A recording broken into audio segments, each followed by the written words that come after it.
At 4:30 a.m., the world feels unfinished. No traffic, no notifications, no expectations, just silence and a decision. Daniel used to believe he wasn't built for discipline. 35 years old, corporate strategist, sharp mind, quick with analysis, known for potential. That word followed him everywhere.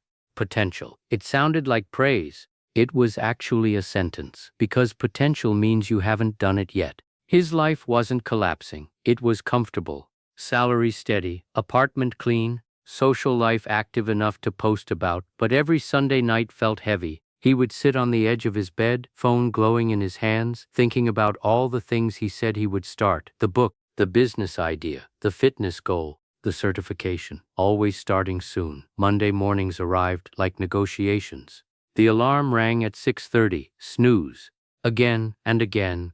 Each tap wasn't about sleep, it was a vote, a quiet confirmation that comfort had authority. He told himself he worked better under pressure. He told himself creativity required freedom. He told himself he would go all in once things settled down. They never did. One evening, after scrolling past another video about early mornings and high performers, he felt irritation rise instead of inspiration. He wasn't jealous of their success. He was irritated by their certainty. They moved like people who had already decided who they were. He hadn't. At 10:47 p.m., he opened his alarm settings. 4:30 a.m. The number looked violent. He almost laughed. "This is extreme," he whispered. But that was the point. It needed to feel extreme.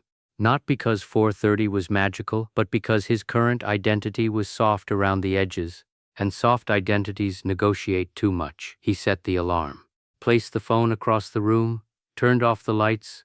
Sleep didn't come easily. His mind tried to rationalize. "You have meetings tomorrow, you need rest to think clearly. This doesn't make sense." But underneath the noise was something deeper.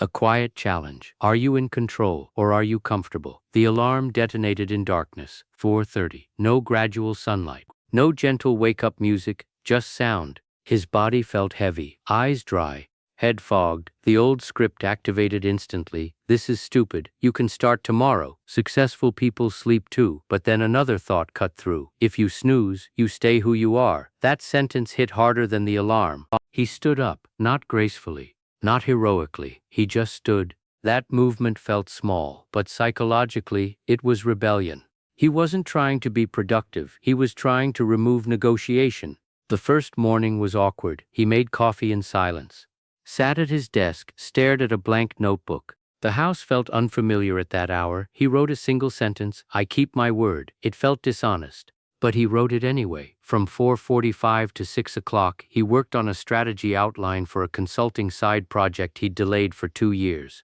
No music, no phone, just focus. By 7:30 a.m., when coworkers began flooding inboxes with urgency, something felt different. He had already done something difficult. The day couldn't bully him as easily.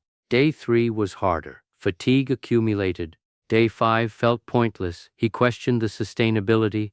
But something subtle was shifting. He began noticing how often his brain searched for loopholes. Maybe weekends don't count. Maybe 5 o'clock is close enough. Maybe one snooze isn't failure. That's when he realized the real opponent wasn't sleep. It was internal democracy. Too many voices voting. Too many excuses winning. So he built a rule. Not a goal, a rule. When the alarm rings, feet touch the floor immediately. No thinking aloud before standing. Thinking comes after movement. He simplified mornings to eliminate decisions. Water, stretch. One defined task chosen the night before, no phone until 6 o'clock. That was it. Discipline wasn't about intensity. It was about constraint. By day 14, the drama faded. He no longer felt heroic. He felt mechanical. And strangely, that was freeing, because motivation is emotional. Rules are structural, and structure outlives emotion. On day 21, a friend invited him out late. Just one night, his friend insisted. Old Daniel would have said yes without thought. New Daniel paused. The rule required a 9:30 bedtime. Not because he feared exhaustion, but because mornings were sacred. He declined. Not angrily, not self-righteously, just cleanly. For the first time, he felt alignment instead of impulse. Around day 30, something unexpected happened. His self-talk softened, not because life got easier, but because evidence accumulated. Every 4:30 wake-up was proof. Proof that he could override comfort. Proof that he wasn't fragile.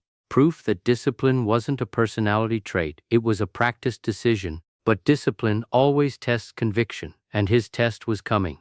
On day 37, the test arrived quietly. A product launch at work unraveled into chaos. Deadlines compressed, clients panicked. Slack notifications became relentless. Daniel stayed online past midnight 3 nights in a row, troubleshooting problems that weren't entirely his responsibility but felt like they were. By Thursday night, he was running on fumes. He stared at the clock, 12:18 a.m. The math was simple: 4 hours of sleep. The old voice returned, calm and persuasive. This is different. You've earned rest. You proved your point already. No one would judge you. At 4:30 a.m., the alarm went off like an accusation.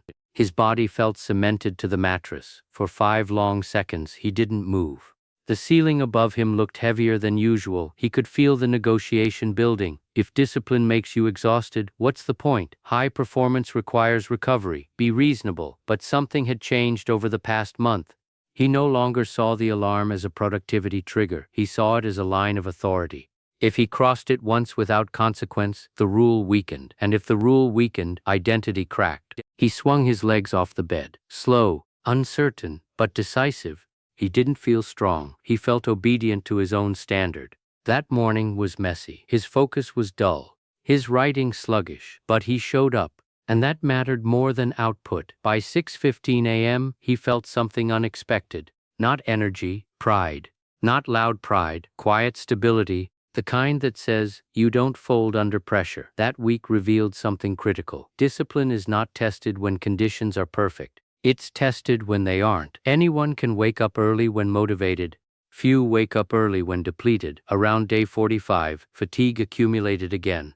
This time he didn't push blindly, he analyzed. Discipline without intelligence becomes ego. He adjusted bedtime with ruthless consistency. Devices off at 9 o'clock, lights out at 9:30. No exceptions for scrolling disguised as research. He realized something subtle. The morning battle is won the night before. Most people try to wake up disciplined while falling asleep undisciplined. That contradiction destroys momentum. He tightened evenings, protected sleep like strategy, not indulgence. Week by week the system stabilized, and the mornings lost their emotional charge. They became expected, predictable, non-dramatic. That's when the real shift happened. He stopped thinking about 4:30. He started thinking about standards. At work, his posture changed. He no longer volunteered last minute because he felt guilty. He spoke with clarity. He prepared before meetings instead of winging them. Because when you've already faced discomfort before sunrise, office stress feels smaller. One afternoon, his manager pulled him aside. You seem different lately. More steady. Daniel nodded. He almost explained the morning rule. But he realized it wasn't about the hour. It was about internal authority. Around day 60, a different setback arrived. He overslept, not by 5 minutes, by an hour. The alarm had rung. He had turned it off half asleep without memory. He woke at 5:32. Shock hit first, then disappointment, then the familiar whisper, see? It was temporary. For a moment, shame tempted him to abandon the streak entirely. Old Daniel would have. He believed in all or nothing. If perfection broke, so did effort. But 90 days was never about perfection. It was about repetition. He got up immediately. No spiraling. No self-attack. He wrote in his notebook, failure is data, not identity. That single sentence prevented collapse. That evening, he moved his phone farther away, bought a basic alarm clock, removed the weak link. Discipline isn't rigid stubbornness. It's adaptive commitment. By day 70, something deeper crystallized. He no longer admired people who felt inspired. He admired people who followed rules. Because inspiration fluctuates, rules persist. His consulting outline evolved into actual client conversations, small at first, then consistent. He didn't market aggressively. He simply used the quiet hours to build competence. Skill compounds when protected by time, and time appears when negotiation disappears. Around day 85, exhaustion hit again, this time from doubt. What if none of this leads anywhere? What if waking up early is just cosmetic discipline? He sat at his desk at 4:52 a.m., staring at the window, darkness outside, silence inside, and he understood something powerful. The results weren't the reward. Authority was. He was no longer dependent on mood to act. That independence was worth more than any external milestone.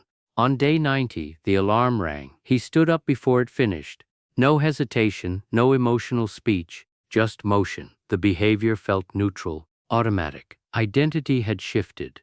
He didn't wake up at 4:30 to prove something anymore. He woke up because that's what someone with standards does. But transformation always reveals its impact in reflection, and reflection was coming. On the morning of day 90, Daniel didn't feel triumphant. There was no dramatic sunrise, no cinematic soundtrack playing in his head. The alarm rang at 4:30. He stood up before it finished, walked to the kitchen, poured water, sat at his desk. The room was quiet, like it had been for the past 3 months, but he wasn't the same man who first walked into that silence. Back then, it felt like punishment. Now it felt like territory. He opened his notebook and flipped back to the first page. I keep my word, he smiled. At the time, it felt aspirational. Now it felt factual. That was the real change. Not productivity, not income, not some overnight transformation. It was internal alignment. Before this 90-day experiment, his life was guided by preference. If he felt like it, he did it. If he didn't, he postponed. He called it flexibility. But it was inconsistency dressed as freedom. Waking up at 4:30 wasn't about the hour. It was about authority. Authority over impulse. Authority over comfort. Authority over the version of himself that always searched for the easier option. And here's what he discovered. The first battle of the day determines the posture of the rest of it. When you lose to the snooze button, you begin the morning in submission. When you win against it, you begin in command. That posture compounds. At work, he no longer hesitated before difficult tasks. He tackled them first, because he was used to doing hard things early.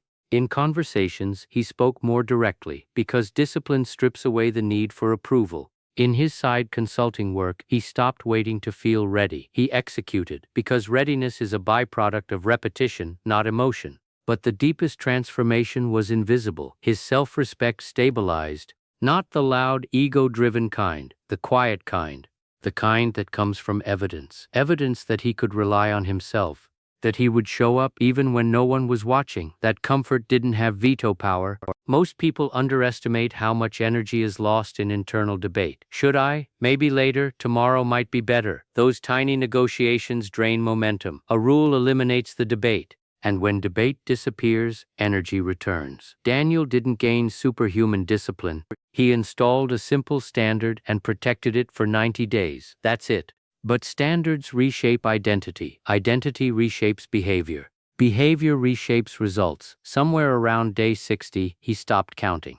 That's when he knew it was working, because discipline had moved from effort to default. And defaults define destiny. If you wake up every day and negotiate with comfort, comfort will win most of the time. Not because you're weak, but because comfort is persuasive. It sounds logical, it sounds compassionate, it sounds reasonable, but it rarely leads to growth. The 4:30 a.m. rule wasn't magic. You could choose 5 o'clock. You could choose 1 hour of reading. You could choose daily training. The number is irrelevant. The non-negotiability is everything. Pick one standard, one line you refuse to cross. Not for 30 days, not until motivation fades, but long enough that your identity absorbs it. The moment your alarm rings tomorrow, there will be a voice offering relief. It will sound intelligent, it will sound kind, it will suggest exceptions, and in that split second, you decide who holds authority, the tired version of you or the disciplined one. That decision seems small, but repeated daily, it rewrites self-perception. When you consistently act against resistance, you stop fearing resistance. When you stop fearing resistance, you attempt bigger things. When you attempt bigger things, your life expands. Daniel didn't become someone new. He became someone reliable. Reliable to his own word. And that reliability unlocked confidence that no motivational video could provide, because confidence built on emotion fades. Confidence built on evidence stays. So if you're waiting to feel ready, stop. Readiness is earned through action. If you're waiting for the perfect time, understand this. Discipline creates the perfect time. Draw your line. Set your rule. Protect it aggressively.